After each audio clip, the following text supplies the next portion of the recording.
Bismillahirrahmanirrahim. Assalamualaikum warahmatullahi wabarakatuh. Alhamdulillah, thumma salatu wassalamu ala rasulillah, wa ba'd.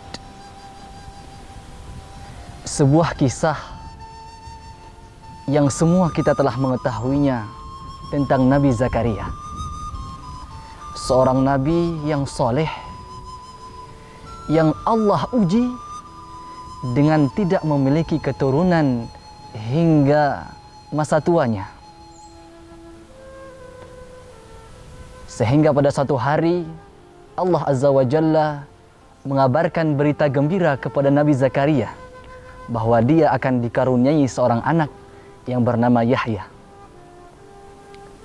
Ada hal yang menarik. Allah Azza wa Jalla sengaja memberitakan kepada kita sebagaimana yang tercantum dalam surat Ali Imran ayat 39. A'udzu billahi minasyaitonir rajim. Bismillahirrahmanirrahim. Fanadathul malaikatu wa huwa qa'imun yusalli fil mihrab. Bagaimana ketika malaikat menjumpai Nabi Zakaria untuk memberitahukan tentang berita gembira, Nabi Zakaria sedang melaksanakan sholat. Qa'imun yusalli.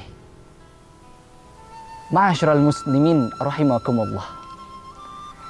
Dalam hal ini Allah ingin memberitahukan kepada kita bahwa ternyata dari sekian banyak permasalahan yang kita miliki di atas permukaan bumi ini, Allah berikan satu jalan yang jika kita tempuh jalan ini, Allah akan menghilangkan semua permasalahan kita, yaitu sholat.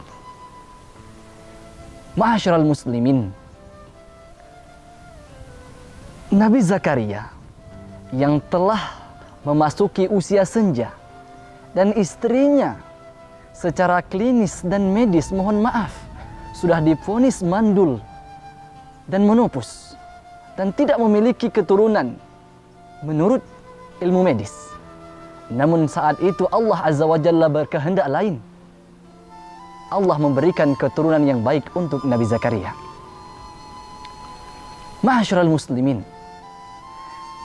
dalam hal ini Allah Azza wa Jalla memberikan peluang yang besar kepada kita. Apa yang kita memiliki permasalahan, apa minta kepada Allah Azza wa Jalla. Kuncinya solat. Dengan solat segala permasalahan akan Allah selesaikan. Di rumah, bermasalah dengan orang tua, bermasalah dengan anak, bermasalah dengan tetangga.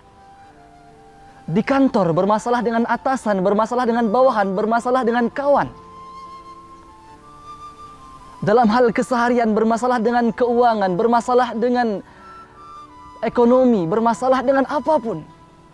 Allah katakan, ketika kamu mendapati masalah, dalam surah Al-Baqarah ayat 45, wasta'inu bis-sabri was-salah.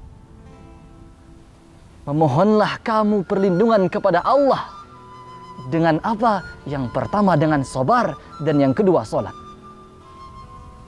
Mengapa harus sabar? Karena dalam surah Al-Baqarah juga ayat 286 Allah Azza wa Jalla berfirman, la yukallifullahu nafsan illa wus'aha.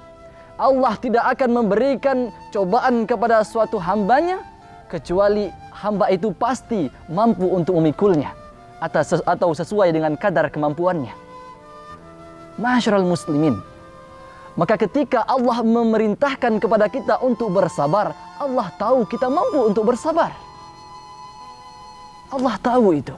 Allah yang menciptakan kita. Allah yakin kepada kita, kita mampu bersabar atas apa ujian yang Allah berikan. Lantas apa yang membuat kita tidak yakin terhadap diri kita sendiri? Kemudian yang kedua, solat. Solat. Karena dengan solat, segala permasalahan akan Allah berikan jalan keluarnya. Ma'asyiral muslimin, rahimakumullah. Ingin tenang, solatlah. Ingin bahagia dunia dan akhirat, solatlah. Ingin lulus dari ujian, solatlah. Ingin terbebas dari hutang, salatlah. Karena Allah Azza wa Jalla memberikan solusi terbaik, memberikan jalan keluar terbaik dengan salat. Demikian dapat kami sampaikan. Mudah-mudahan bermanfaat. Billahi taufiq wal hidayah. Wassalamualaikum warahmatullahi wabarakatuh.